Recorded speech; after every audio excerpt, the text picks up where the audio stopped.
I love it. Yeah. Yes. Yeah. So we are on, and I am excited about this because, Jason, I have talked to you on Instagram Lives a number of times. I've interviewed you on Bigger Pockets a few times. We have had a lot of stuff together. That's why yesterday we decided to pull an audible and add in Alexis. So thank you guys for joining today. Yeah, we're so excited. Thanks for having us. Yeah. All right. So I know you guys today very much as, Jason, you've been my coach for, I don't know, I should look back, but it was before Hawaii, long before Hawaii. Yeah, before Hawaii. And that's been 5 years. We're 5 years. Yeah. So we got to be at 6 years at least of us coaching together, maybe 7. Yes. Forever. Yeah. So I've broadcasted you. You're, coach to the stars, we're going to call it. And Brandon. You coach a lot of high-level entrepreneurs, real estate investors, business owners, etc. And then Alexis, I know you via, obviously, Jason talks about you a lot. He seems to like you quite a bit. And, I wrote down here, educator, 25 plus years, master in child development. You have a thing called the Parent Academy coming out where you help parents. We got all that cool stuff today. But I want to go back, reverse a little bit, and go back to an earlier time in your life. So who were you two before you were you two? Where were you independently before you met? And walk us through your journey a little bit. You want to go first? No, you go first. Okay, so we're like the poster child for Match.com. Oh, really? You were really Match.com? We were Match.com. Match.com. We were one of their success stories. At the time I was working at a preschool. I had finished my master's and I had decided that I was not interested in having a relationship. I was planning on having a child by myself. Super independent. And and for Christmas, my mom said, I would just really like to get you a Match.com subscription. Like, just go on one date. Here's one date. There's one date. Yeah. That's I had some pretty low criteria. I wanted somebody who had a full-time job and a nice car. Yeah, and he did. He had a full-time job and a nice car. What was that full-time job at the time? Yeah. At the time, I was working for Avaya, territory sales manager, and I had a brand new Audi A4, black, titanium edition. And on our first date, we went down to Stinson Beach, and it was a manual. And I asked her, did you ask to drive? I forget her. I said, do you want to drive? And she did. And she was like, she scared me a little bit because she could drive a manual transmission. So she passed my first test. There you go. Yeah. Any woman who can drive a manual, that's pretty impressive. That's good. Yeah. All right. So you got together and what drew you to her, Jason? I had been in a previous relationship with a roommate that didn't really go that well. And then, had been wanting to start a family. And my process was, I had quite a bit of challenges in my first marriage, and there was some. It was actually kind of challenging, like that when I left my previous wife. She attempted suicide, so it was like a really challenging year or two. Yeah. And I went through some processes. I met this coach, this woman named Kim Lee, and she literally I went to the session with her, and I literally came out brand new. It was the craziest thing. That's cool. And then literally a month later, I get a wink from her on Match.com. Was it a wink? I think they were winks, right? I think it was a wink. Yeah, it was a wink. That's what it was back then. And then I'm like, teacher, and I was like, oh my God, I'm single. I haven't been single for years. I'm gonna have so many sex with so many. That's what I thought. I'm like gonna go back. And literally, I did it. I didn't hook up with anything. That's nobody really, right? So, and she was like the first one. And when I started typing a response, all of a sudden, this memory of childhood with teachers came up, and I'm like, where did that come from? And literally the next day, we're on the phone until 4 a.m, and kind of how it went. Is that where your interest in coaching started? Was in that by hiring a coach for yourself to get through that, or where did that the coaching desire come from? That was 2008. The coaching started later. Okay. At the time, I had started a company with my engineer I worked with. I was a territory sales manager for Avaya and telecom, and my territory sales engineer, we were friends. He was into auto racing. And he discovered these products, like the Cool Shirt product with the cotton shirt with the tubes on it, right? That race cars would wear because it's really hot inside there. Cools them down. Cools them down, okay. Right? Because it can be 140 degrees in a race car. It's really that hot. I didn't know that. Yeah, they rip everything everything with the out. wind blowing in, it would stay. I don't know. No, maybe the wind doesn't blow in. I've been in races where the accelerator pedal was glowing red hot. Wow. Yeah, crazy. It's intense, right? So we developed this product that was basically a camel black molded bladders on a shirt that we connected to this system that pumped cold water through it, and it was electrical versus ice-based, and that was the kind of the premise of the company.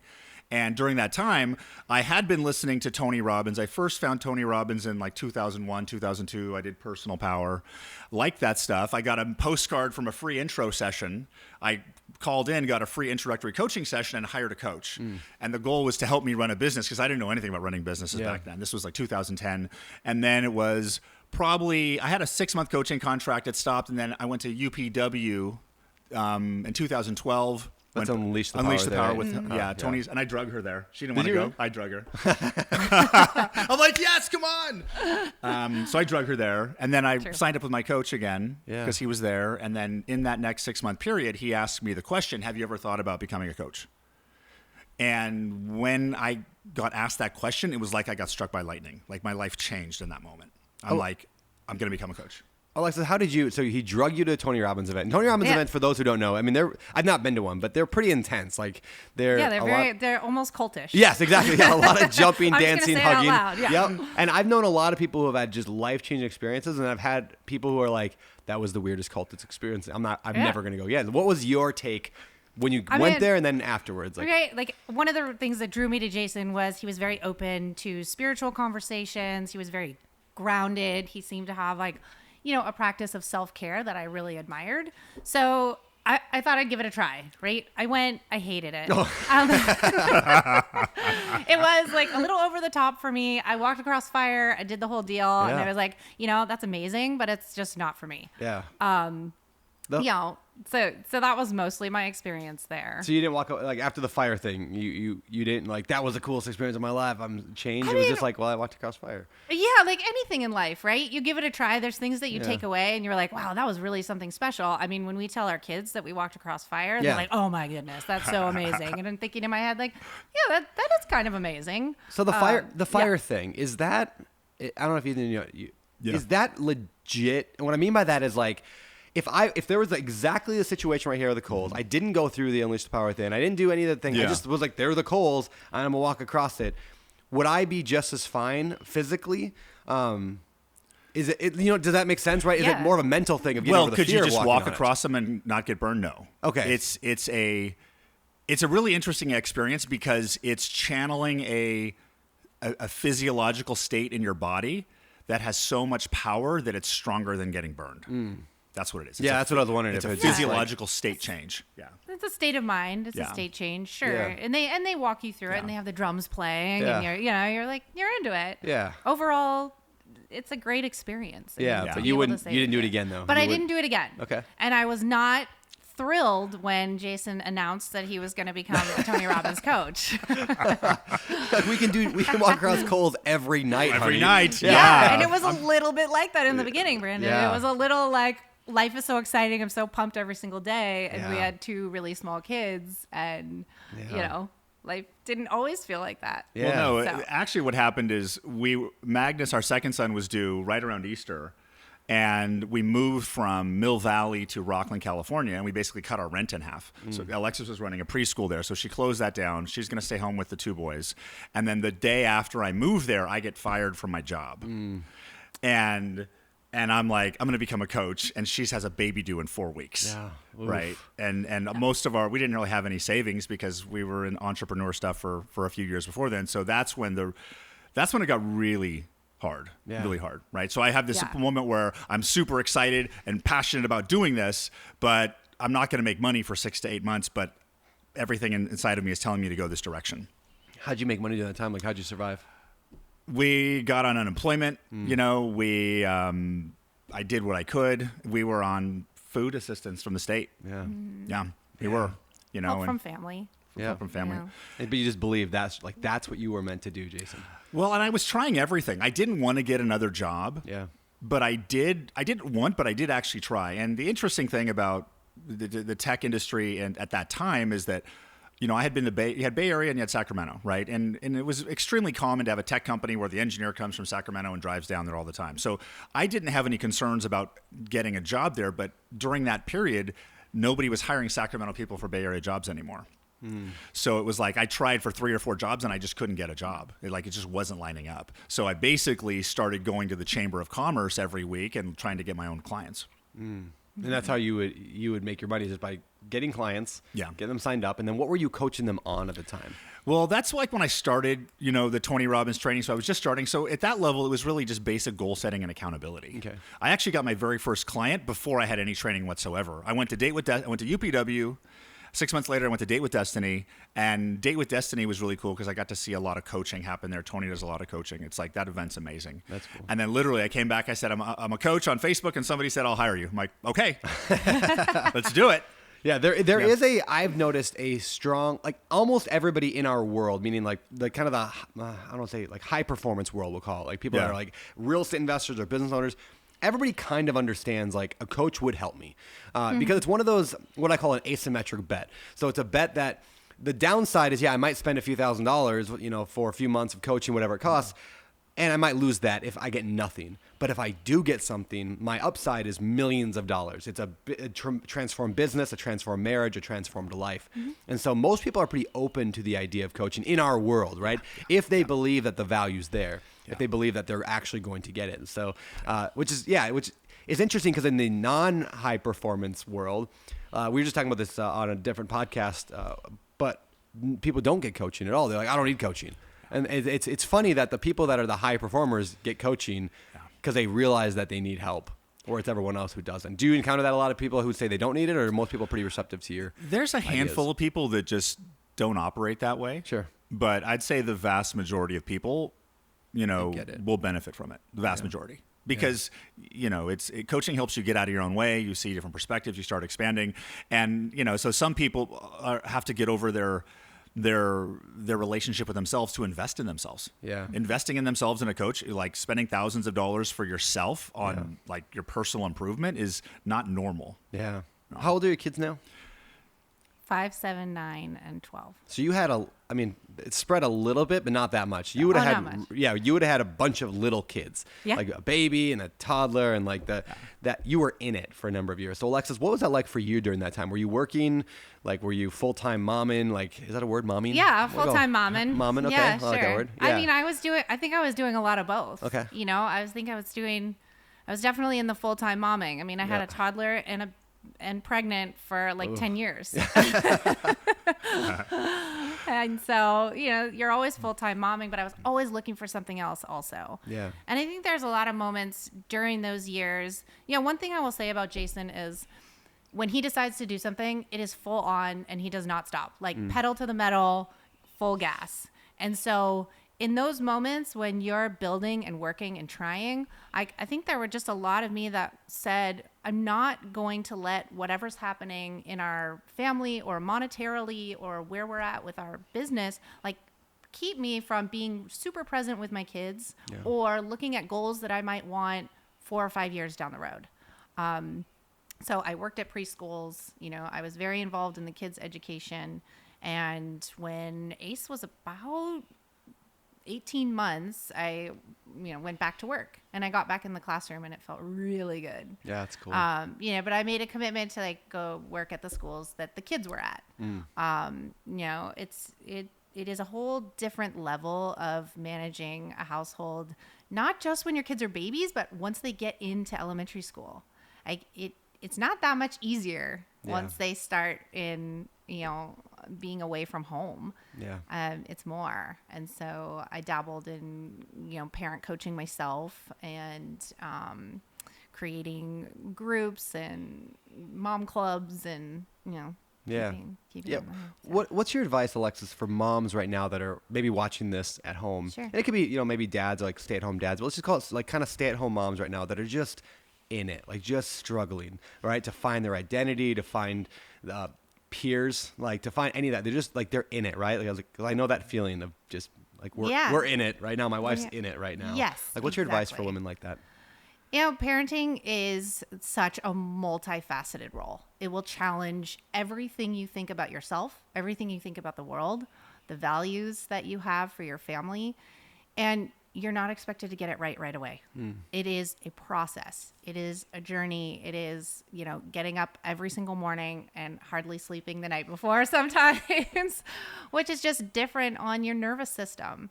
So there's so many things at play. I think we tend to get really hard on ourselves. when times are tough, my biggest suggestion, just sit down on the floor and play with your kids. That's it. Because you get this like one little window, and they really don't care if your clothes are clean. Yeah. They don't care where they're going to go to college. You know, they don't care how much money is in the bank. They don't even care if mom and dad are like necessarily completely getting along at that time. Yeah. You know, we're holding all these other things in our head about our own relationships and who we are now. Just sit down and play with your kids on the floor. There's a story in the Bible where Jesus, there's these two sisters, right? Mary and Martha, and Jesus is hanging out at their house, and Mary is sitting at Jesus' feet, just like hanging out and talking and learning and laughing and all this stuff. And her sister Martha's in the kitchen cooking and making food and all this stuff and just being very responsible. And this responsible one, Martha, goes to Jesus and is like, hey, tell my sister to get up and help me. And he's like, no, she's doing the right thing. Like, she's doing the thing. Yes. And I love that story because it reminds me of like not necessarily Jesus, but with my kids especially. You know, am I trying to be responsible all the time? And I'm always cooking and cleaning, and my wife's cooking and cleaning, and we're making sure they get their homework done because we're homeschooling and all the things right. But sometimes it's like, no, what's the better thing? To sit on the floor, like you just said, and play. And I have to remind myself of that constantly, and Heather has to remind herself constantly. It's okay to sit and just enjoy. I remember one year I called it the year of sliced apples because I don't know if you ever go to the grocery store and walk by, but you can buy pre-sliced apples. Yeah. And I would look at them and be like, who doesn't have time to cut apples? And one day I was like, someone cuts apples for you?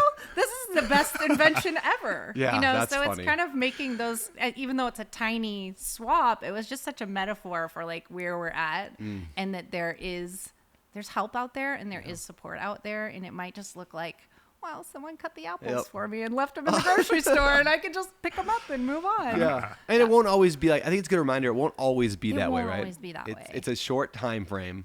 You know, right now my wife, I think, I don't want to speak for her, but I think she struggles because a big piece of her identity is as a chef or as a cook, a baker. She's an incredible cook. She can make anything in the world, and she just can't do it because she's got these two little kids and she's homeschooling them, and all of a sudden it's 4:30 and there's no dinner started. And you can't make a great meal, in an hour. It's like takes all day. Yes.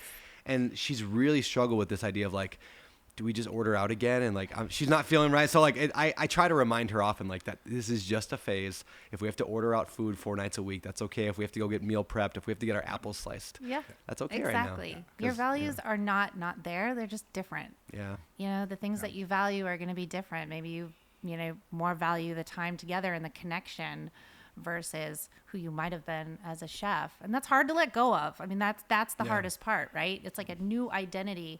But I guarantee you, she'll get back in the kitchen. Yeah. Yeah, and I think it probably helps. It helps to remember, I think, maybe that, like, you're not abandoning the identity. You're just setting it on the shelf for a little bit. Yep. Like, right now, I'm not going to be that person. I'm not going to be, and it can be in any area of life, right? Like, you're just saying, hey, right now, I'm not the entrepreneur. Or right now, I'm not the chef. Right now, I'm not the writer or the author or the coach. Like, I'm going to put that there for now. It's still there.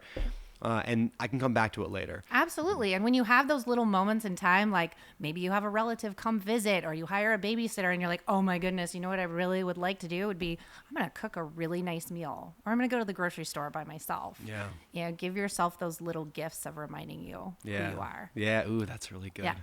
All right, so let's go to, I want to get to where Jason and our paths cross. So it starts with, I mean, you were coaching, a number of people, just kind of growing that. Yeah. And then there was a gentleman named Kevin who you were coaching, and I was in a small mastermind group with him. I think he was part of Go Abundance. Yeah. And Kevin and I mentioned how I should probably get a coach. And he said, oh, you should talk to my guy, Jason. And I'm like, okay. So I did, and we hit it off, and that was, again, probably 6 or 7 years ago. 7. And also, like, Kevin, didn't he flip like 100 houses? Yeah, that was the guy. Yeah, that's a story. I love that story. He was the guy that his first year flips 100 houses, and when I asked him on a podcast how he did that, he said, I didn't know that's not what I didn't know that wasn't what you're supposed to do. Like, I didn't know that wasn't the way. Yeah. So great. And it's because, like, all his friends were flipping 100 houses. Like, that was the norm. Yeah. And I just love that example. We've talked a lot about, and one of the phrases I say all the time is make the surround yourself with people who make the impossible look like a Tuesday morning. Yeah. So in other words, like, if like I have a friend we interviewed recently on a show, Cameron and Lexi. There's this couple that flip 100 plus houses every year, and they've only been doing this for 3 years. And every year they flip 100 houses. Like, pretty much the same similar story. Yeah. And when I asked him how they were able to do that, it was the same thing. He's like, well, I got like this mentor who was flipping 300 houses a year. And I was just like, well, what are you doing? And then we just did that and we flipped 100 houses. It's not that crazy. And this is why I don't think anything else, like that's a perfect metaphor or a maybe segue into the idea of mindset. I think people think of mindset oftentimes as a foo-foo, woo-woo kind of a thing. Yeah. But that's a very real example of what it is. If you go in with a mindset of I'm going to flip 1 house this year, that is a very different mindset than I'm going to flip 100 houses. And there's tactical things here. But can you talk a little bit, like, why is the mindset the basis? Is there anything else we should cover besides mindset? But because you're a mindset coach, you would say, right? I am a mindset coach. Yeah. How I became an expert in mindset in a concept that's really hard to explain to most people, I don't know. Because you went from just basic goals and accountability. It started basic goals and accountability. You know, I went to work for Tony Robbins because I decided, I'm like, if I work for Tony Robbins, I'll learn how to be successful. Yeah. And I wanted to be successful. I'm like, we have 4 kids. I'm in my 40s. I don't have much money, so a W-2 ain't gonna cut it. Yep. So I was thinking I need to do that, and through the. And it only took me, and I started coaching for Tony Robbins in 2013, and I started using those tools and technologies, but it was only less than a year later where I started to evolve past his tools. And I started developing my own tools that worked much better.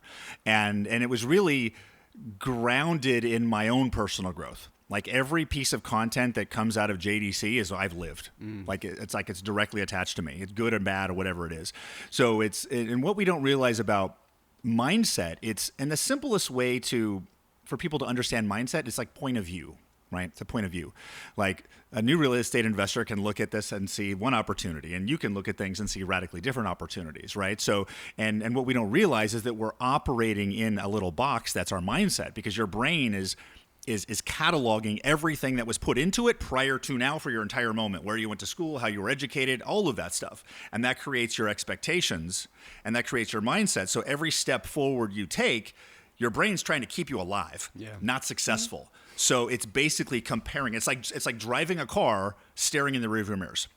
And all of us, we're driving the car with the pedal down, and we're building on bigger engines and things like that at the same time while we're staring in the rearview mirrors, right? So what I like to think I do is I rip off the rearview mirrors so you can only look forward. That's powerful. So how do you, Alexis, then, I guess, how do you deal with a husband who is a mindset coach? You know what I mean? Like, and maybe that's also a Jason question is, do you have to refrain from coaching your wife, or do you allow that, or how does that interaction go? Oh, that's such a good question, because he'll always say, you can't coach your wife. Or he'll walk around and he'll see me struggling with something and say, can I give you some coaching on that? No, you can't give me any coaching on that. I rarely do that anymore. Not as much when anymore. I first started coaching, right. I did. I was like, I wanted to coach everybody. But now I'm like, there's been a few situations where she will want coaching. Yeah. But I can't, that's not a role that I'm not the coach in her life. Yeah. That's not a role. No. But it's also, there's moments where you're in that growth pattern too, of maybe your mindset isn't there. Yeah. I mean, that's the human part of being human and being a coach. Like, he's an amazing coach. At home, he doesn't have to be a coach every single second. Yeah. And sometimes I get to be the one that's supporting him or helping with his mindset, because I'm giving a different perspective that he may not see.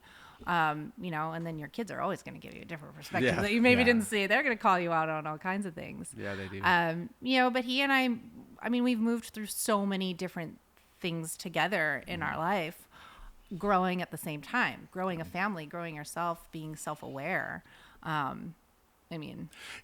we're also moving a different process, right? Where she, you have a little flag. A little flag. Yeah, a little flag. Where I can see that right now.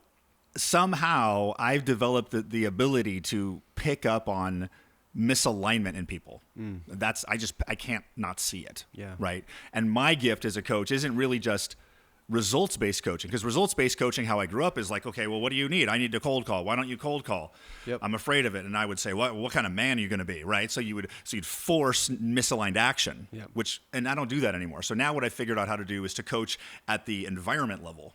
So basically you align the mental environment and then the action's automatic. Can you explain that more? Like mental environment and misalignment. What is that?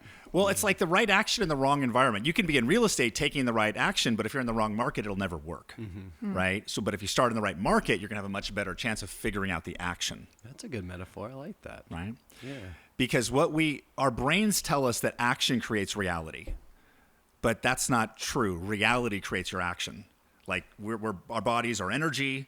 We're made of atoms. We're not even solid. And if you're if you're in a happy frequency, you'll have happy thoughts and happy actions. If you're a sad frequency, you'll have sad thoughts and sad actions. Same thing with success.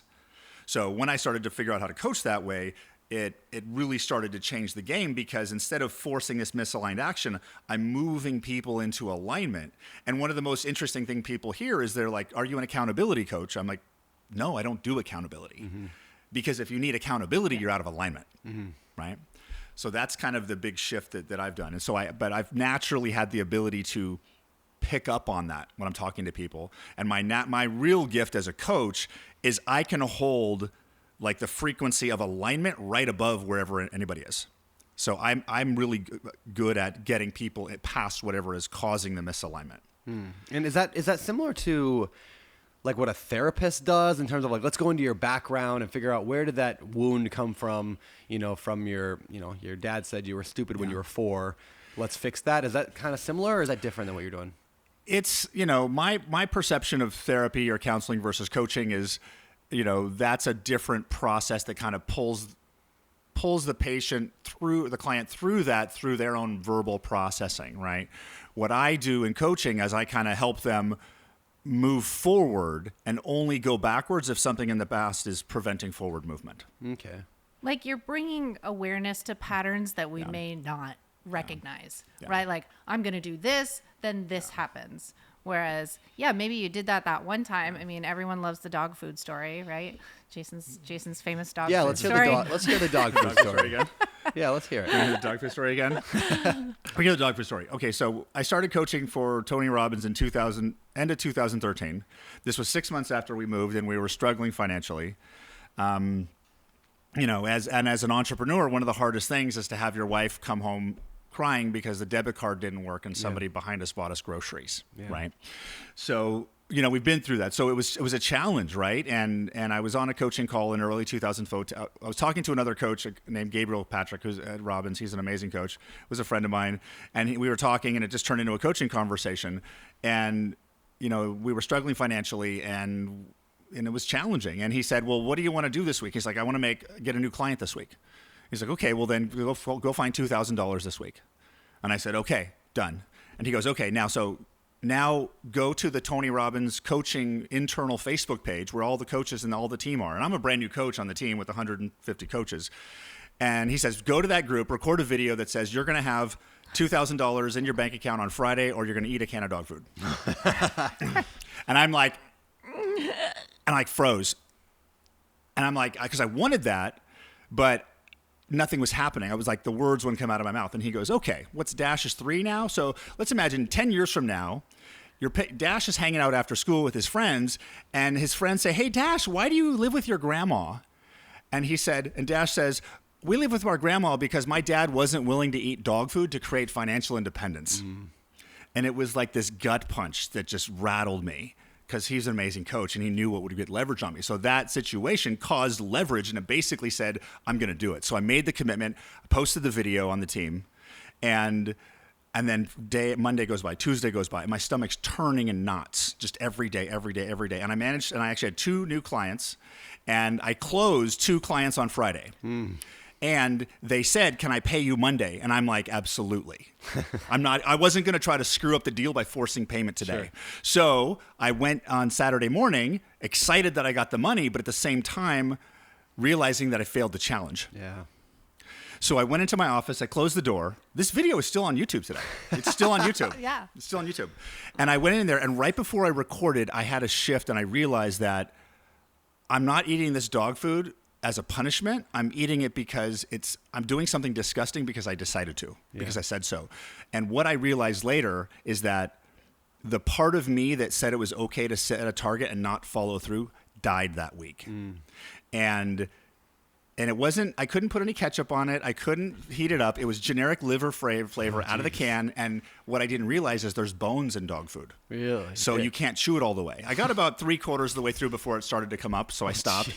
So I did that, and that was probably Q1 2014. First week of July 2014, we're on a Tony Robbins internal coaching call. Top performers for the first half of the year. The number one coach on the top metric on the team was renewals. It was me. 100% of my clients renewed that first 6 months.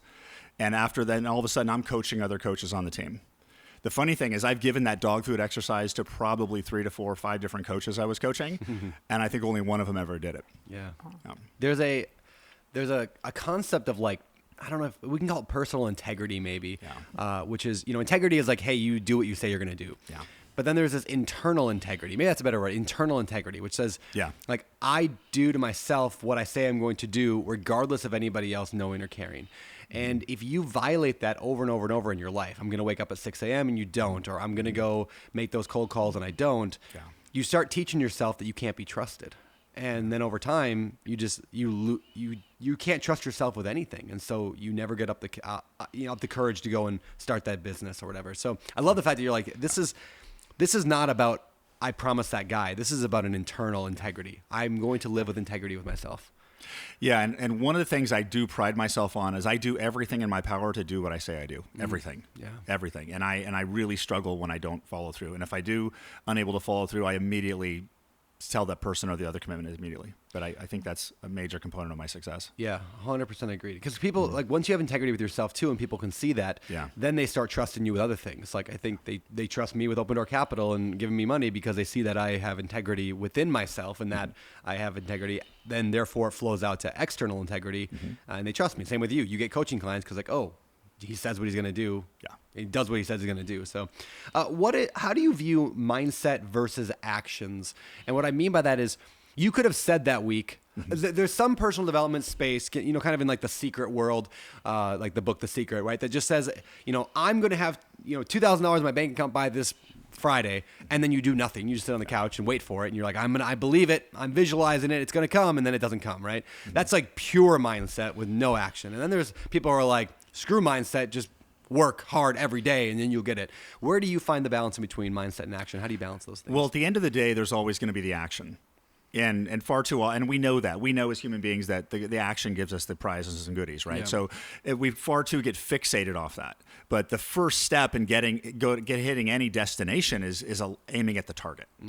So it's a combination of getting into alignment versus just starting to take action. It's like we don't just get our car and start driving and then figure out where we're going. So it's, and working with life, like there is a law of attraction, absolutely, right? And there is opportunities in front of us. But so it's what I found most interesting, and the biggest thing that's shifted in my coaching over the past few years that really separates me from Robbins and pretty much everyone else is that I don't help people create success. I don't do that. I can't make people something they're not. I simply remove the resistance to it occurring because usually we've got resistance to the work or resistance to that. So we have all these expectations on how it should be, but life often gives us the opportunities disguised differently than we think.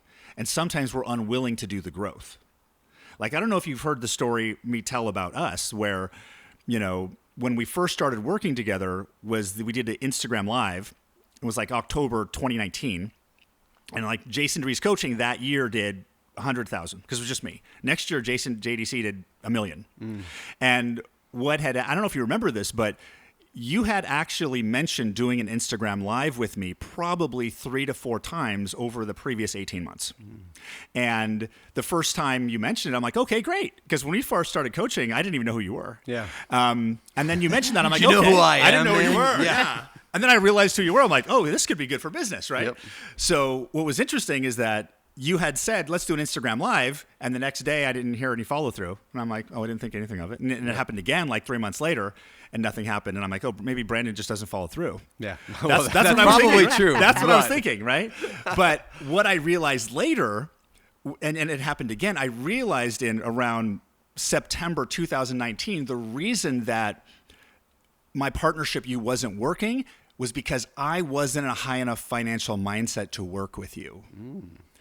And I read this book by a guy named Dane here who does a study of access consciousness. It's called Being You, Changing the World. And he has some belief change tools. And I read his book, his other book, Money Isn't the Problem, You Are. And I did his money exercises every day for 3 weeks straight on elevating my financial mindset. Then you and I have a coaching call. You said, hey, we should do an Instagram Live. I'm like, great.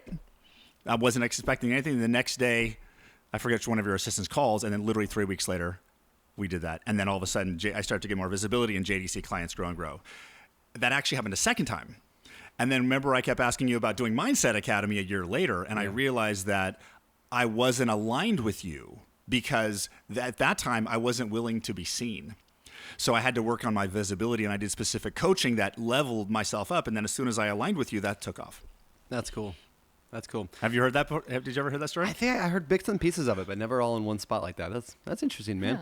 Yeah, and I don't know if it's I mean, I was gonna say I don't know if it's that you weren't at the financial. I mean, maybe it was you weren't at the because I was like doing a lot of big financial things with $1 million companies and starting all this stuff, and so maybe it was your mindset was at a different spot. I don't know. That's interesting. Mm-hmm. Well, it was like, but the reason I gave that example is because life was presenting me an opportunity. Yeah. And what required was a different elevated version of me to take advantage of it. Yeah. And where most people I've found get shut down is that when life gives them the opportunity to shift, grow, expand into the next version, that's where they shut down and that's where they stop. So they stay in the same place. Yeah, it's funny to give a little background to me, and Alex here can testify to this. We joke about it being a put on your rain jacket. I think is a phrase that Alex invented. Is like Brandon's ideas are about to flow. Just put on your rain jacket. No, don't get wet. It's like so I'm always telling Alex, right? I'm like, hey Alex, we should do this thing, or we should do it, for you. We should do an Instagram Live. Yeah. And so I probably do that 1,000 times a day. Is that maybe that's an wash off. Let it go out. And every once in a while, if, like Alex, you say, if I come back to you again and again and say it, then maybe it's something I actually care about. So interesting, like Instagram, it's like, this is a good idea. Like I'm a visionary. That's what I do. Yeah. I come up with ideas, and they're generally usually pretty good ideas because I'm a visionary, and that's what I do. So most of them, though, I'll never do. And so there's also a component of, I don't. Maybe it was luck. Maybe it was something you said in that call that triggered me to go, oh no, let's actually do this versus this is just a raincoat idea, right? Put on your raincoat. So I don't know. I don't know if it matters. Like somehow you elevated the way you thought and you took advantage of the situation. And I don't mean that in a bad way, in a good way. You said, hey, this is an opportunity. I'm going to actually respond to it. Mm-hmm. And then we did that. And then later we did the Bigger Pockets podcast. And then we did, a series of Instagram things. Yep. And it all, and because it was working, you were providing tangible good value to everybody. People responded to you then. So it's kind of a cool thing. Yeah. Really and cool. It's and that's why mindset. And I've got another mindset story. You want to tell a mindset story?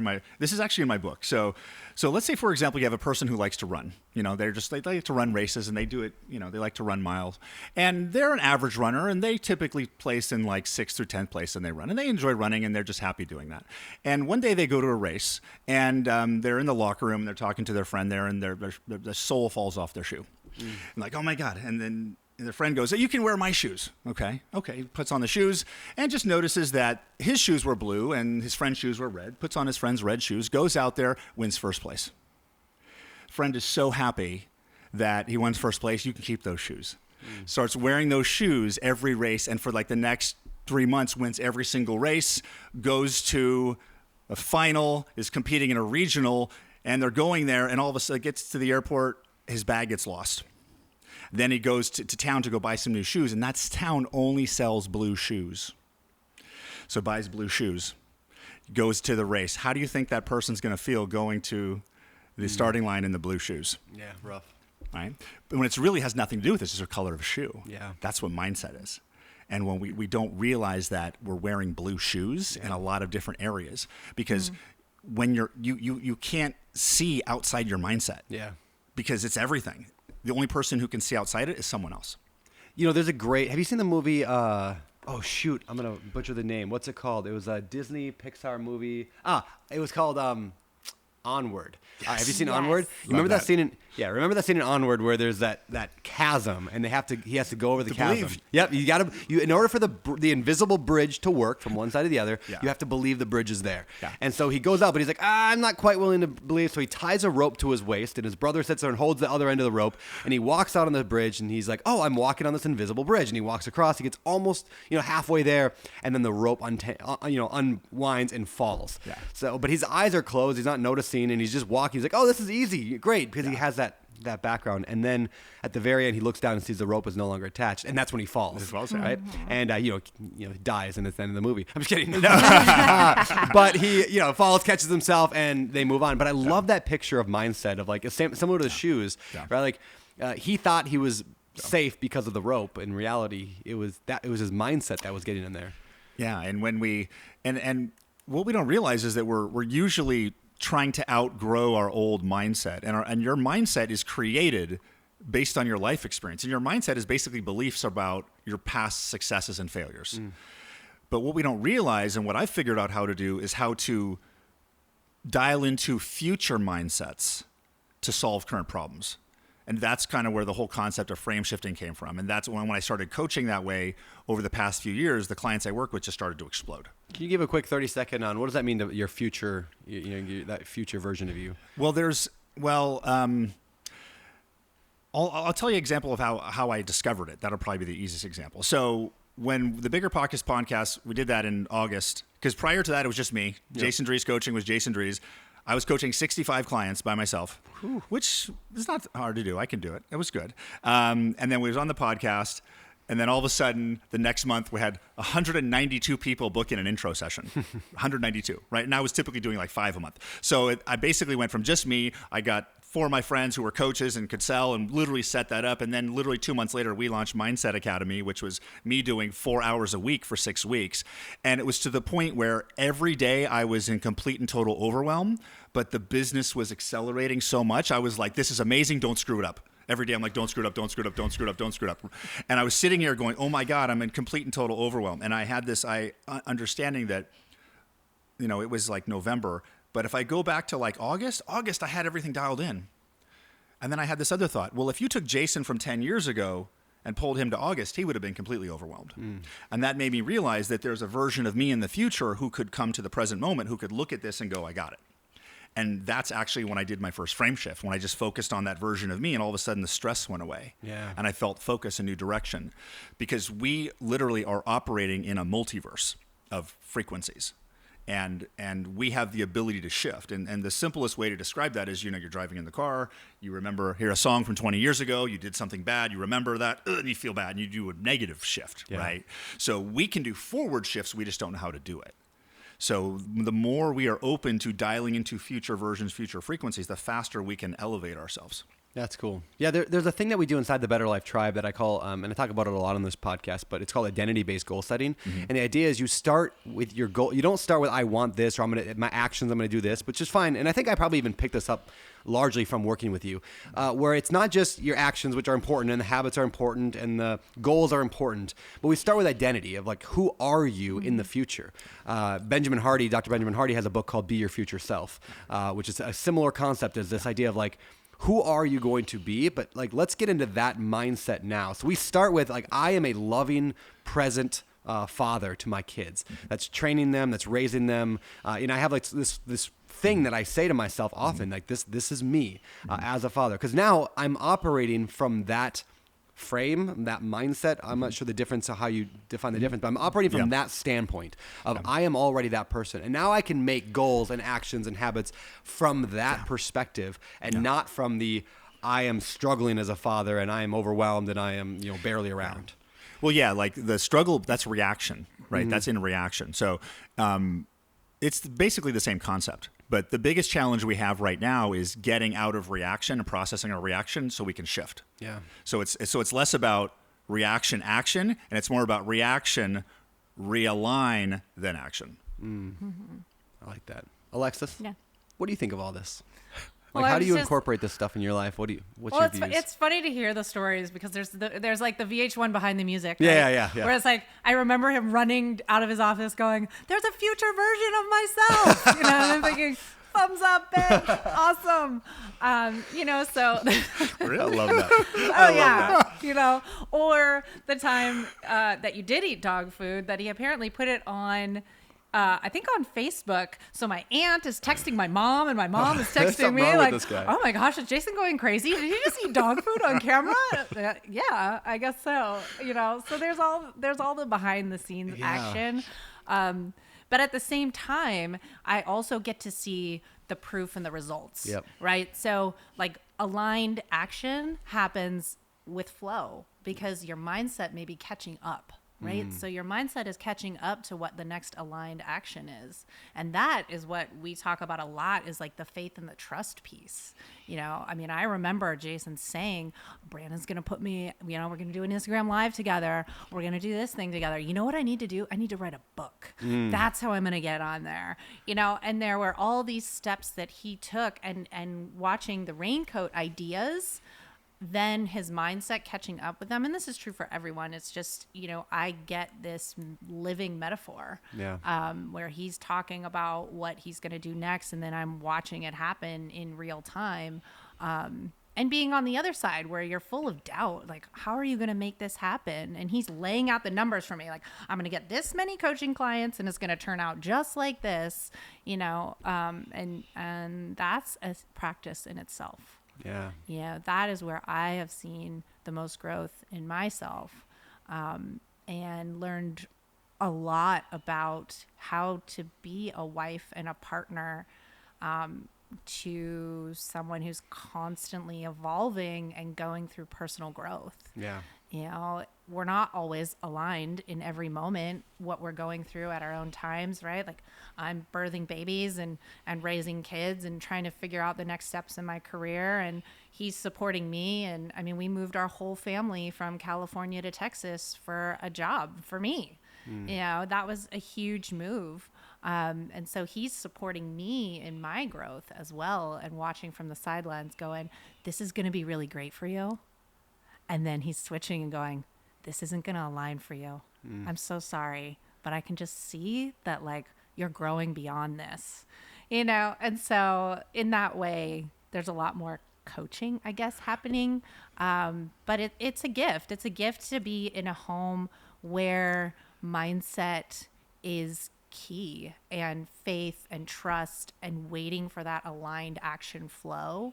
But then being in a partnership where one person is aligning on a huge step and action and you're thinking, or I am thinking, I got to get my mindset caught up in this.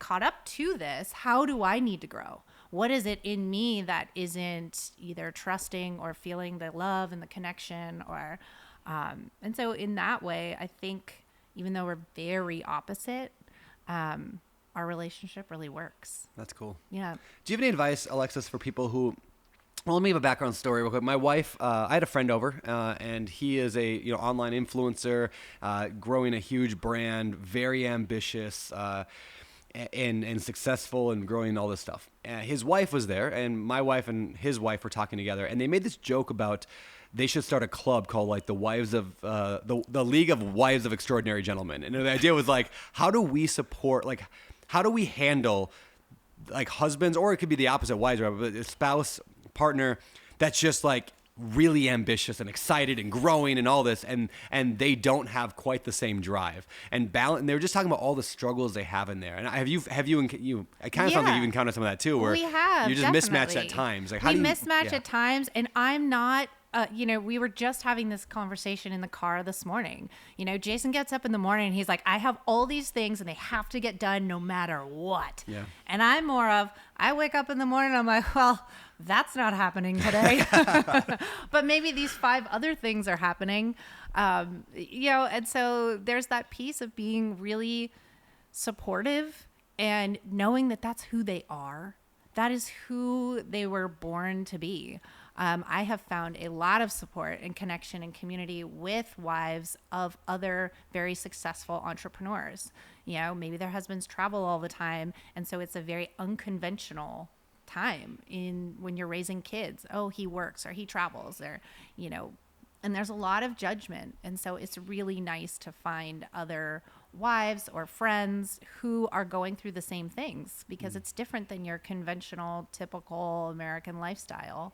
And so that would be my advice, is absolutely seek out other women, and maybe they're not even in the exact same boat that you are, but maybe their husbands travel a lot. And there is so much to learn about yourself by the contrast that happens in your relationship. By looking at someone that you admire but don't always understand. Yeah, that's good. That's good.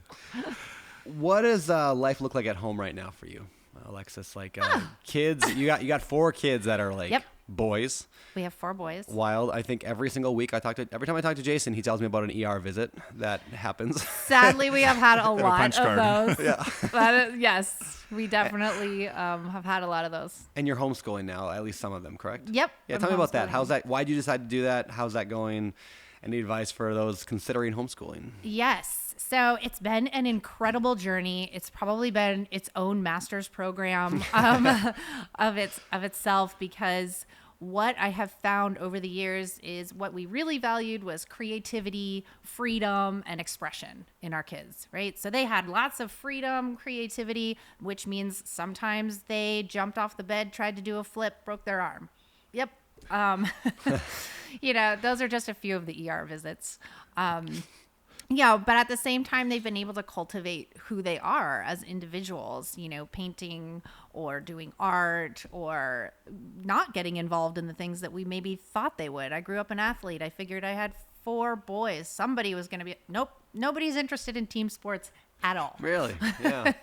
Why do you think that is? Is that because of you two, do you think? Does that extend downward to kids? I am not entirely sure why, but there's a lot of structure and coaching that goes into like, say, being on a baseball team when you're 4 or 5 years old.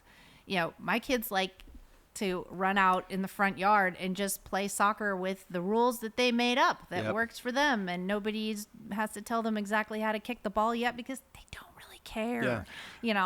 So I think naturally kids learn through play, and we just don't have as much of that. And then by the time they're ready for that, at like 8 or 9, it's highly competitive.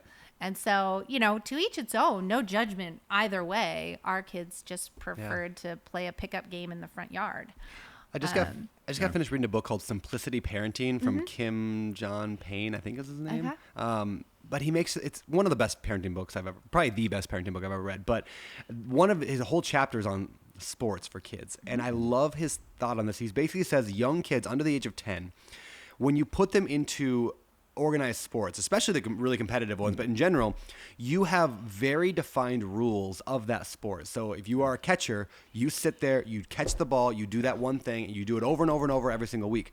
And so when you give kids a framework of life that doesn't allow them to make their own rules, they actually grow to not understand the creativity of play, of just the world's at your fingertips. And then he shifts as in the teen years, the team sports become more important, because that's how a lot of life operates, is on teams.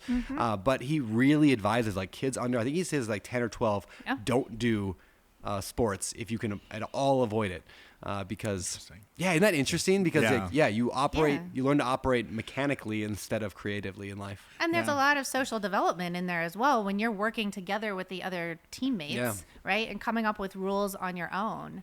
So I am not a huge supporter of big organized sports leagues when they're really young, but again, to each their own. That was my jam when I was a kid. So I just like motorsports for So and there's something to be said about motorsports actually, in terms of if you can get kid interest in that, because now there's a freedom to it, a freedom to riding, a freedom to fixing the problems that you're encountering, that they're never the same. There's just a lot more Yeah, excitement. He used the example in there about like if you just send your kid outside of like you stay outside for 4 hours, all of a sudden the kids start making up rules of a game. Like, okay, so you do this and then I'm going to do this and we're going to play this thing. And that is so good for a kid's development. It is. And I mean, that's the basis of neurological development is mostly through play. And so we've gifted our kids that. And in the process of that, I would say finding the right school for them, air quotes, is more challenging. We've also come to the realization that some of our kids are neurodivergent learners, meaning they have their brain just works in other ways. And so walking down those paths and realizing, oh, well, no wonder this is challenging for you. Like your brain doesn't work that way. And that's great. And that's fine. So now we need to figure out, how to get you exactly what you need. And that's why homeschooling has worked for us in the moment right now while we seek out what might be the better fit. Yeah. COVID was like probably the best thing to happen to education. It was a complete pattern interrupt. It brought all these kids home and made us see things that we maybe hadn't seen before. In my opinion, and I've been in education a long time, like there's a revolution happening right now. And I believe that our kids will look back on what is happening now and be like, wow, you guys, it took you a long time to figure this out. So where do you see education going? I mean, there's these new schools popping up. There's different, before it was always, you had public school and then you had the weird homeschoolers, right? Like that was the only two options that existed. And then there was the private school and for the rich kids to go to. Mm-hmm. What other options exist today and where do you see us headed? I see just multi options, right? So we'll still have public school because that's necessary and there are families that need that. They also are great at providing resources that some kids can't get other places. But I see a lot more advocacy from parents, right? Parents paying more attention, more of a focus on mental wellness, and that is huge. Less of a focus on academics really early, because the end goal has changed. College is great for some, but we've seen so many, obviously successful entrepreneurs that there's much more of a shift in creativity, real world experience, ownership and responsibility at a younger age that some don't get. But what I have seen and what I truly hope continues to trend is looking at the individual student and being able to teach to that or guide that in a way that's most successful for them. What is Parent Academy? Parent Academy is an online platform, and it will be support, mentorship, and resource sharing for parents. And I mean any parent. You don't have to have a special needs kid or multiple children. It's really there for mentorship and support and an active place for resources, whether you need to get a neurological assessment or you're just looking for a homeschool group. I think right now, like I was saying with the advocacy piece, more than ever, we need to speak up for our kids, but that can be really lonely. It's really easy to look outside your home and think everyone else has it figured out. They're doing this so well and their kids are so well behaved and they both work, or she gets to stay home and he works. And so there's a trend in kind of loneliness and isolation. But what I have found over and over again, and what has kind of been my path over the last few years, is people reaching out and saying, so what do I do about this? Or what do you think about this? Or I'm thinking about homeschooling. What about this?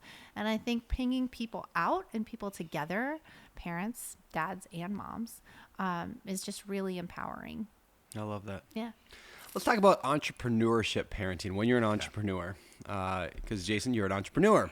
What are some of the, I guess, challenges that you've encountered as a full-fledged entrepreneur trying to also be a good dad? Time management. Time management is hard. Yeah. It's, Alexis is just like a super mom. She's just a super mom, and everybody goes to her because she's so good at her understanding of that. And it's almost like what I do with adults, she does with kids. So we have that perspective. But the challenging thing for me is time, because I have a pattern of just getting obsessed with my target and working on it and trying to work my way through that. So the big challenge for me was spending more time with the kids and being present. That's kind of the biggest challenge. And what about you, Alexis? Challenges being an I mean, because you're still an entrepreneur. Yep. You got this new thing coming, the Parent Academy. But what challenges do you see as a mom entrepreneur? As a mom, it's really like riding the waves, right? So you're riding the lows and being like, we got this, we're going to get through it. And then you're riding the highs of, oh, wow, you are now very successful and you are working 50, 60 hours a week. And yes, you're going to go speak in Florida and then in New York and then come back home.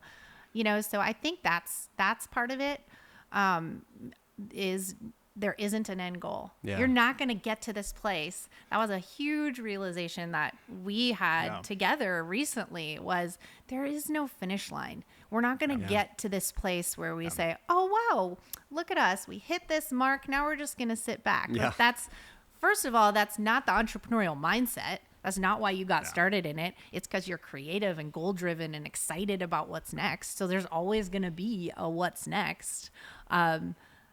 I'm very stable. I like routine. Jason likes... She's a 99S like you. Yeah, we're both similar. You and I. I'm a 10S. Yeah. And so I think that's it, of like knowing that you're the one that's sort of providing the stability for the framework of the family, and riding out the highs and lows and being present for those. That's been huge. All right, Jason, you mentioned a high S. Let's talk DISC for a minute. DISC profiles. Yeah, let's talk DISC profiles. What is that? Why is that valuable? So DISC profile is a personality assessment that we use in coaching to help understand. And DISC is really, there's two components. There's DISC and values. DISC is how you do what you do, and values is why you do what you do. And the four basic styles is like dominance, connection, stability, and rules right there. And it shapes the personality. Now, me, I'm dominance, connection, stability. So I'm high dominance, high connection. That's why I talk and talk and talk, because everybody who talks and talks are high connection. Alexis is high connection, high stability. High S's don't like change. Like you're a high S, right? The reason you've had the same coach for 7 years is because you're a high S, right? Like the high S is the employee that has they've been at the same job for 18 years, and every day for breakfast they've got a bagel and a black coffee. Yeah. Right? That's the high S, right? Where I'm the low S, so she sees me as constant chaos, but I see it as constant improvement because I'm not attached to anything, right? And then high C is rules process. So when you start to understand DISC profile, you start to understand how people's brains work, because and like I can try to convince her to be otherwise, but that's just how her brain works, right? And we actually use DISC profile in our kids too, so we communicate differently with them, because some of our kids are lower S's and some of them are higher S's. So when you understand DISC, you can communicate better with other people. Oh, that's a good idea. I never thought about looking at DISC for kids, but that's smart, because it is largely communication. It's we actually talked DISC a little bit on a previous episode with Cameron and Lexi, and Cameron was talking about one of the reasons he's so good at buying houses from people when he's like sitting in their living room talking to somebody is he figures out very rapidly what DISC are they, and then he'll talk to them in that language. And so if they're a high D, he says like, okay, I'm going to let them win the negotiation because they got to win it. Yeah. So I'm going to find a way to make sure I'm like, oh, you're beating me up, man. And then on the I, he's just like, we're going to talk about kids, grandma. We're going to have a real good relationship. So he's got these like patterns that the way he talks, and it's fascinating. Like when I look at my wife, like where she's at, where my employees are at. In fact, I recently had I got on a new assistant, and my old assistant, we moved to a new role, but I had her run a DISC profile. I never did one on her. I should have. And she came out at like a 90 something D and like a really high. It was a high D, high I. And I'm like, she's an assistant. Like she's not like I want an assistant with like a high S and a high C, right? Yeah. Like at least like somebody who likes the systems and the rules and the stability. And so then I realized, well, actually, my assistant who's a high DI is going to be way better, I think, at sales, right? Because salespeople, like you're entrepreneur, like she can talk to people and she can do things and she can go and so we're just moving people around because to where they're best fit. So I love the DISC profile. Well, I run DISC profile before I interview anybody. Yeah. And then I also run DISC profile on nannies and babysitters. Yeah, I was going to say, even really? On nannies and babysitters. Really? He's like, oh, she's going to be good. She's a high C. Well, because if you get a mid to high C, she'll clean your house. Yeah. Right. If you're high political value, right? Because high political is beg for forgiveness. Low political is ask for permission. Okay. So I want high political. What's high political? That's like a value. That's a value part, right? So and then also I generally try to find a nanny's an adaptive D that's higher. So their adaptive style is, everybody has a natural style and adaptive style. What's it's the basically difference? Under pressure, right? Okay. Mm-hmm. But a high, so basically certain styles under pressure, they get more dominant. And I'm like, I've got 4 boys at home, so I need a nanny that when she's under pressure, she gets stronger and not shuts down. And you can see that with disc profiles. So you can basically, with a disc profile, you can, if you're interviewing people, you can see how they operate under stress, if they're the same personality or they're not, what they become. That's really good. Yeah. All right, let's move on to the next segment of today's podcast. These are 3 questions I ask every guest every week, so I'm going to throw them at each of you. You can answer separately, so we're really doing 6 questions here. Ooh, fun. What are 3 things that you've done in the past 12 months, let's call it, that has improved your life? It could be small things, could be belief changes, could be things you bought, people you met, an event you went to, just anything that you have done in the last 12 months that's just given you a little bit better life. You want me to go first? Sure. We'll do 1, 1, 1, 1, 1. Okay. Okay. I have started 5:30 a.m. regular workouts. Okay. And worked with a fitness coach who's helped me with diet and exercise. What do you do for workout? I do like a CrossFit type Okay. workout. So, it's like 35, 40 minutes in there. I like lifting. Yeah. So that's in there. I wish more women lifted. I think it's so good for women to It lift. feels so good. Yeah. If you're worried about bulking, and you're not. It's Yeah. not gonna. It doesn't work that way. It's really good for you on the long term too, Yeah. and for hormones and for mental health. Like, I Yeah. can't say enough good things about it. Just research it. Find Yeah. some YouTube videos. Alex, I think Heather is agreed to come to the gym with us when we get back to Maui. So yeah, she's like, she's like actually got excited when I said why don't you come with me and Alex to the gym? And she's like, really? That'd be fun. I'm like, great. Yeah, she's excited to work with Alex. Yeah, that's true. Yeah. All right, that's a good one. All right, Yep. 5:30 workouts. I got back into off-roading like big time, and I did a 4-day trip through Baja California on my side-by-side. Oh, what's a side by side? It's like a dune buggy, right? Like it's Okay. the 4-seater, yeah. That's awesome. So it brought a lot of excitement and passion back. It was one of my greatest passions, and unfortunately, there's not a lot of places in Texas to do that. Actually, believe it or not. Yeah, next month I'm taking my 2 oldest boys on a full peninsula trip with Really? the group. We're going to go from San Diego all the way to Cabo off-road. Awesome. That's awesome, man. So I love excited. it. Yeah. All right, Alexis, number 2. Number 2, I read a book called Highly Sensitive People. Okay. And they also have one that's Highly Sensitive Parent. Really helped me understand our household All a right. little better, I like it. or a lot better. Hired a lot of coaches. I've Okay, got 4 yeah. coaches. One of my coaches, I think, Brooke Weinstein. Yep. She's like, help me understand nervous system regulation. Yeah. Like learning about nervous system regulation really start to help me understand why I can't slow down. Yeah. Yeah, we just interviewed her yesterday. I don't know if the episode's out by the time this episode airs, but we just interviewed yesterday, and it was so good. Yeah. Just the idea of the gas pedal and the brake of different people at different times have different personalities, and you need to sometimes gas and sometimes brake, and that's been a good thought. Like I've been thinking nonstop about it since I talked to her. Yeah. So all right, I like it. Good stuff. Hiring coaches for yourself. That's good. Yep. Joining a women's mentorship group. Oh really? Yeah. What's that done for you? It's for entrepreneurial moms, so that was huge. Yeah. Just to find that support. It also, we've only lived here in Austin for 2 years, and when you're an adult and you're, trying to make new friends, it's not easy. Yeah. So that's been great for me thinking about having another business, but also balancing the mom role. Oh. I love it. All right, Jason. We cut out screens as a family last week. We'd been in a real bad habit of letting our kids occupy themselves with screens and get into Fortnite. Yep. And so last week we realized, what was that Instagram page called? It's called screenstrong.org. Screenstrong. Some Highly real- recommend it for any family. Yeah, we read this point of view on Fortnite and just how bad it is for kids. Yeah. So we went through literally 5 days of detox, but literally the second day, our kids are playing again. They're happy. So we're shifting the entire family. What's household. fascinating is we all know this, right? We all know that kids shouldn't be on it, yet we all do it. I just was telling Brooke this yesterday, and I told the story on the podcast, is we took Wilder off screen time. Well, both of the kids off, I don't know, maybe a month and a half ago. Yeah. And because he was having a meltdown every single solitary day. Every day for a year straight, he'd have a full, panic, hour-long meltdown that you could not console him. And then day 1 of no screen time, he had no meltdown. And day 2 had no meltdown. First time in a year. Day 3, no meltdown. Day 4, no meltdown. It was a couple weeks before he had a meltdown, and it wasn't even a bad one. And now he maybe has one a week at most, maybe once every other week.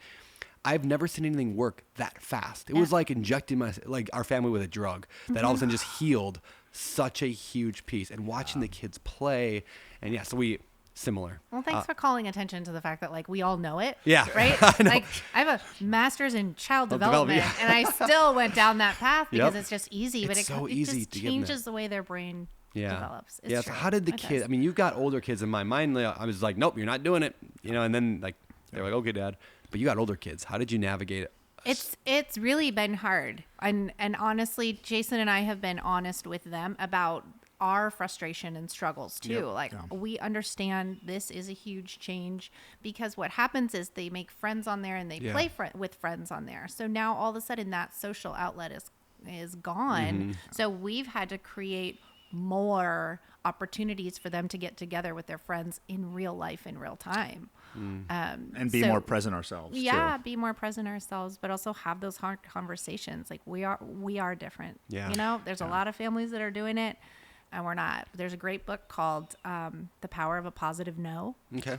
And it talks about that, like that a positive no is really hard to hold, but incredibly valuable. So when we took away our 12-year-old's computer, because he was playing a lot of Minecraft and watching YouTube and stuff like that, and talking to friends, the next day he was happier. Yeah, because it's addiction. Yep. It's addiction. And when we remove that, and there's a couple times when we hid the remote and we changed Wi-Fi passwords, but my initial thing was getting mad at them. Like, wait a second, I can't stop myself.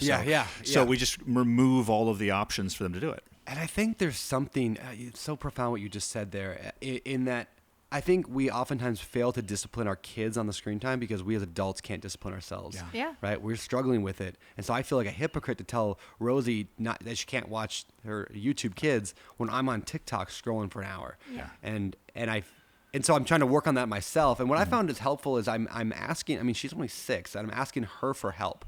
And I'm saying, hey, I'm struggling with this as well, honey. Like, can you help? If you see me on my phone ever, and I'm not like doing like getting maps or something like that, doing something that responsible, will you call me out? And I've even offered her, like, if you catch me like on once a day on Saturday, I said, if you catch me on my phone at all on Saturday, you get, and I think I gave her like a prize, one of those little Kinder prize eggs. I was like, you get one of those if you catch me on my phone. So now she's really watching. Yeah. And she's really excited about it. So we're kind of making a group it's a family challenge. It's that whole idea of like connection over correction. Yeah. Right?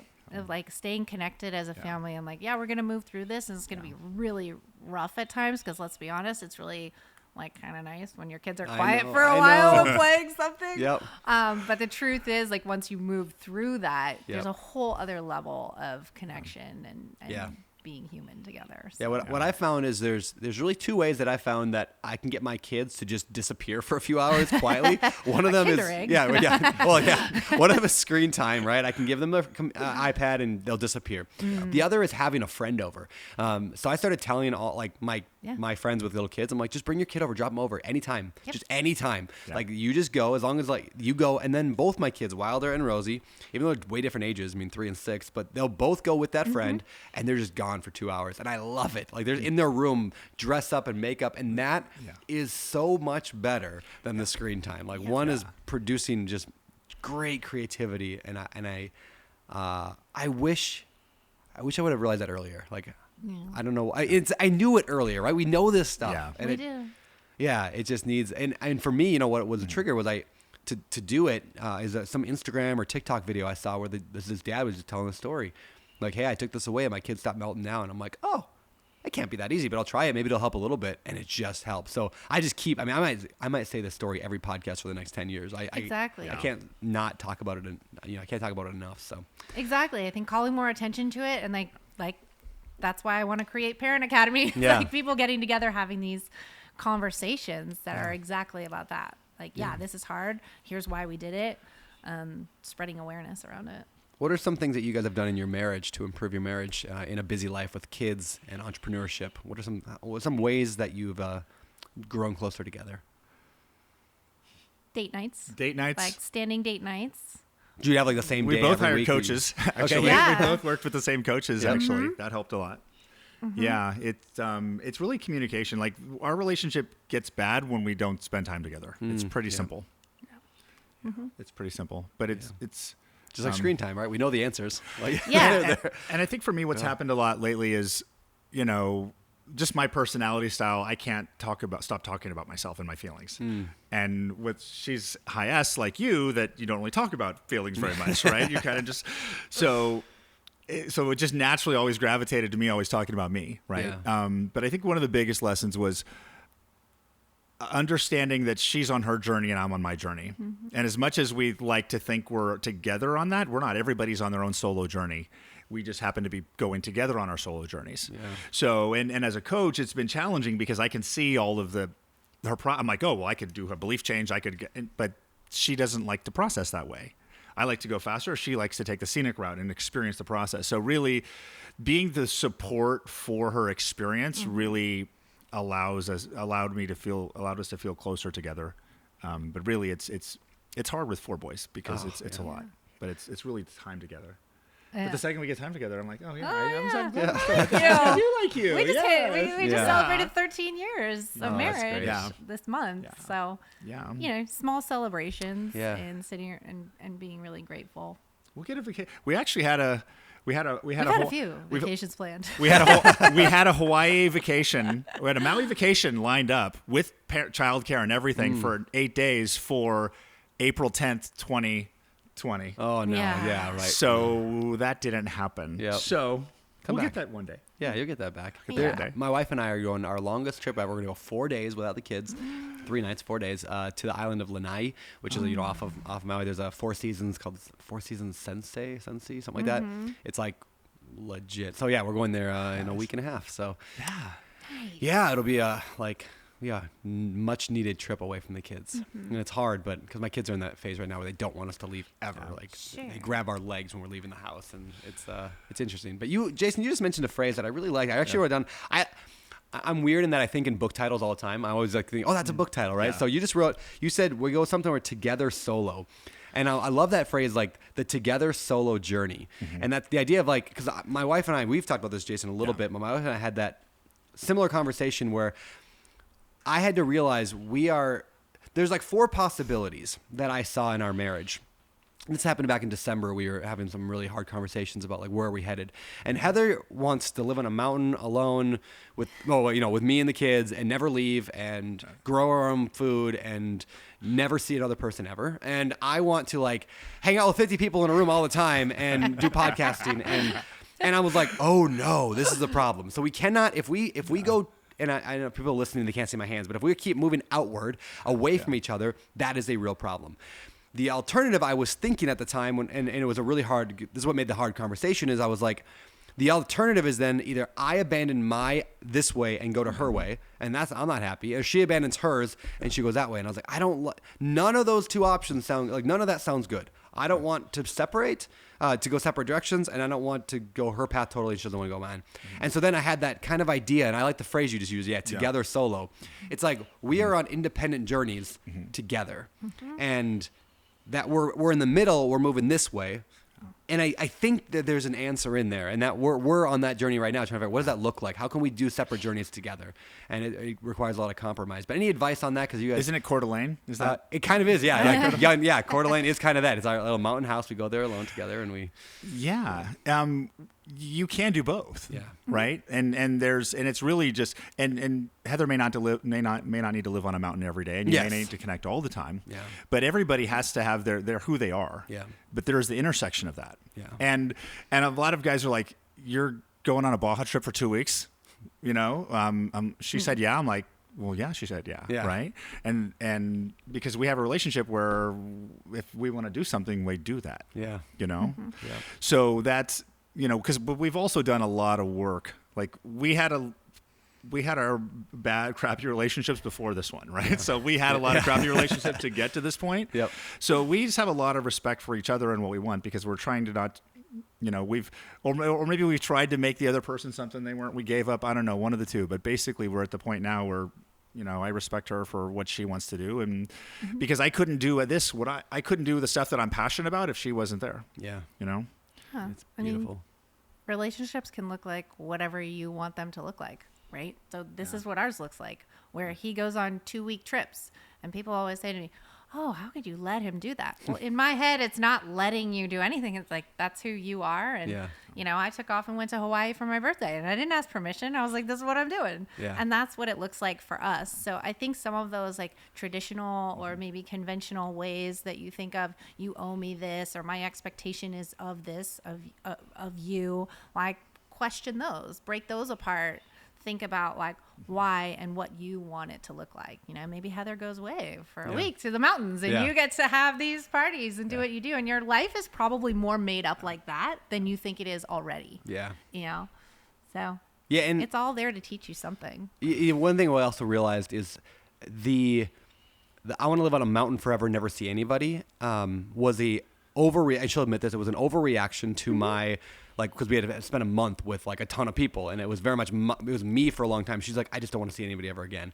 Yeah. And it's important, we realize, and we talked through this, is to not make decisions in moments of those like one-sidedness, because it was very one-sided for a while, and even I was burned out of people for a while. It was just, it was so much, and so then we had to make sure we adjust. It reminds me of the one thing Gary Keller and Jay Papasan talk about. There's no such thing as work-life balance. It's work-life balancing. It's a verb. And I've always loved that. Is like things go out of whack sometimes. And if you're cognizant of it, and this is where coaching comes in so helpful.